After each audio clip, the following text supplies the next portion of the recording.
সুপ্রিয় দর্শক, আমি তারাল বিচিত্রা টিভি স্টুডিও থেকে আপনাদেরকে শুভেচ্ছা জানাচ্ছি। আমি সাদিকুর রহমান রতন, অ্যাডমিন তারাল বিচিত্রা টিভি। সুপ্রিয় দর্শক, আজকে আমাদের মধ্যে একজন কমেডিয়ান অভিনেতা এসেছেন, যিনি ছোট ডিপজল নামে পরিচিত। ওনার আসল নাম হলো রফিকুল ইসলাম। তো ছোট ডিপজল আমাদের মাঝে আজকে যে এসেছে, তার আগমন এই জন্য এই তারাল বিচিত্রা টিভি স্টুডিওর পক্ষ থেকে অভিনন্দন জানাচ্ছি এবং শুভেচ্ছা জানাচ্ছি। তো তিনি গত উপজেলা পরিষদ নির্বাচনে বিভিন্ন জায়গায় মানুষকে আনন্দ দিয়েছেন এবং মানুষের সাথে মিশেছেন। এই তারাইলের অনেক যারা কমেডি পছন্দ করেন কিংবা তার অনেক ভক্ত সে তৈরি করেছে এই তারাইলে। তারপরেও যারা দূরের দেশে আছেন, যারা আশেপাশে আছেন বিভিন্ন এলাকায়, তাদেরকে কিছু বিনোদন দেওয়ার জন্য আজকে স্টুডিওতে এই ছোট ডিপজল এসেছেন আপনাদেরকে বিনোদন দেওয়ার জন্য। আমরা ছোট্ট পরিসরে আজকের এই আয়োজনে ছোট্ট ডিপজলকে বলবো এবং কিছু প্রশ্ন করবো তাকে, এবং এই কথার ফাঁকে ফাঁকে আপনাদেরকে আনন্দ দেওয়ার চেষ্টা করব। তো ছোট ডিপজল, কেমন আছেন? ভালো আছি ভাই, আপনি ভালো আছেন? হ্যাঁ, আলহামদুলিল্লাহ ভালো আছি। তো তারাইলে তো অনেক ভক্ত শ্রোতা তৈরি হয়েছে আপনার। তো আপনি এর আগে কেন্দ্রা বিভিন্ন দেশের বিভিন্ন এলাকায় আপনি কমেডিয়ান চরিত্রে অভিনয় করেছেন, কাজ করেছেন। তো আপনার বাড়িটা কোথায়? আমার বাড়িটা পড়ছে তারাইল থানায় রাউতি ইউনিয়ন কুনাবাওয়াল গ্রাম। এখানে কুনাবাওয়ালে, তারাইল উপজেলার কুনাবাওয়াল গ্রামে। তো এমনি কি করেন? আমি আপনি অভিনয় টভিনয় বিভিন্ন কমিটি, বিভিন্ন কনসার্টে, বিভিন্ন জায়গায় মানুষকে বিনোদন দিয়ে আসছি আর কি। যাই হোক, আমি শুনেছি যে আপনি ডিপজলকে অনুকরণ করতে পারেন, তার কণ্ঠকে নকল করতে পারেন, তারপরে আরো অন্যান্য শিল্পীদের কণ্ঠ নকল করে আপনি মানুষকে বিনোদন দিয়ে থাকেন। তো আমরা আজকে শুনতে চাই ডিপজলের উল্লেখযোগ্য দু একটা কথা, যেগুলি নকল করার ফলে আমরা বুঝতে পারবো যে আপনি ছোট ডিপজল কিংবা বড় ডিপজল কতটুকু পার্থক্য। তো ধন্যবাদ আপনারা যারা দেখতেছেন তারাল বিচিত্রা অনুষ্ঠান। সকলকে জানাচ্ছি বিচিত্রা টেলিভিশনের পক্ষ থেকে আন্তরিক অভিনন্দন, ভালোবাসা। আসলে ভাই অত্যন্ত সুন্দর উপস্থাপনা করেছেন। বিশেষ করে আমার তারাল এখানে বেশি করে আমি ধন্যবাদ জানাচ্ছি উপজেলা 2 বারের চেয়ারম্যান জহির ইসলাম শাহিন ভাইকে আমার অন্তঃস্থল থেকে আন্তরিক অভিনন্দন, ভালোবাসা। আসলে শাহিন ভাই একজন বড় মনের মানুষ। তারাল থানার মানুষ অত্যন্ত ভালোবাসে শাহিন ভাইকে। তাই শাহিন ভাইয়ের জন্য সবাই দোয়া করবেন, আমার জন্য দোয়া করবেন, সবার কাছে দোয়া চাই। চলে যাচ্ছি ডায়লগে।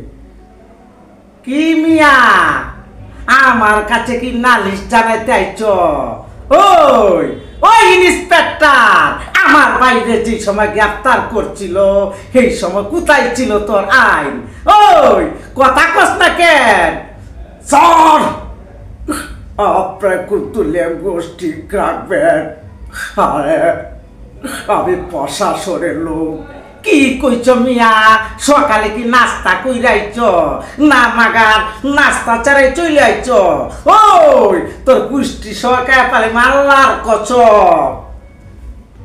এটা হলো ডিপজল এবং মান্না। হ্যাঁ হ্যাঁ হ্যাঁ, মান্নার মতো বোঝা গেছে। এছাড়া আর কোন শিল্পীর ডায়লগ আপনি? যেরকম ওমর সানি। আচ্ছা, ওমর সানি একটা ছবিতে রোমান্টিক, হ্যাঁ রোমান্টিক ডায়লগ। ওমর সানি তখন আগে তো মেইলি কণ্ঠ পারেন? মেইলি কণ্ঠ এটা ট্রাই কম করি আর কি। এগুলো ওমর সানি তখন ভালোবাসে শাপনুরকে, কে অপরাধী ছবি। আচ্ছা, তখনই কিভাবে বলো ওমর সানি, শুনি। কেন জ্বর হয়ে এসেছ, বৃষ্টি হয়ে চলে যাচ্ছ?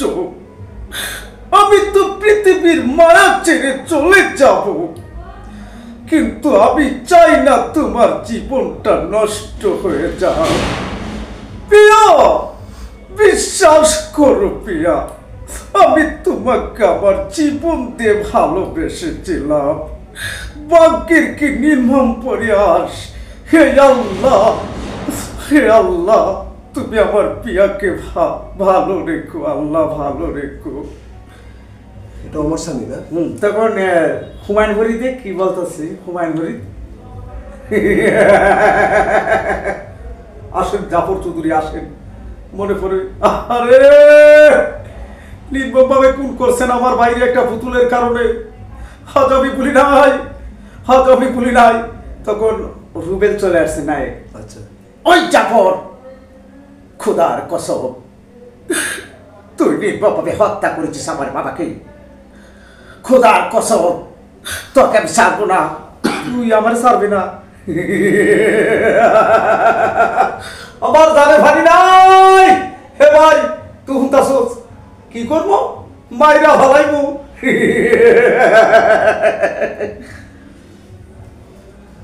হুমায়ুনপুরে দিই। আচ্ছা আচ্ছা, তো আমাদের এই কয়েকটা ডায়লগ আমরা শুনলাম, এছাড়া আর কোনো? হ্যাঁ হ্যাঁ, কিরকম এটা মজার কথা হইলো, আমি তো বিভিন্ন জায়গায় গেছি, বিভিন্ন ডিস্ট্রিক্টে গেছি। তো সিলেট এক জায়গায় গেছি, এক মিষ্টির দোকানে গিয়ে বসছি। বসার পরে বলতেছে, মানে সিলেটের ভাষায় আর কি, যে বললাম ভাই আমাকে মিষ্টি দেন। আমি তো প্রথম বুঝি নাই যে সিলেটের কীভাবে ভাষা দেয়, পরে তো শিখছি। কয়ে ভাই একটা মিষ্টি দেন। তখন আমার বলতেছে, কি তাহলে বা হালা গু খাইবা না লাল গু খাইবা? আমি কই কি কই রে, এই মে কি কর না কোন টাকা দেখি আমি কি গুগাইতেছি নাকি মে কি কর? কইতা না রে বাবা, লাল গু খাইবা না খালা গু খাইবা? মানে আমরা কই না যে মিষ্টি একটা খালা আছে, একটা লাল আছে, আপনি কোনটা খাবেন, লালটা খাবেন না কালোটা খাবেন? মানে ওনাদের ভাষায় বলতেছে খালা গু খাইবা না লাল গু খাইবা? পরে আমি তো পুরো ঝগড়া লেগে গেছে। তখন আর একজন আসছে, তো ওনার বাড়ি হচ্ছে আবার যশোর।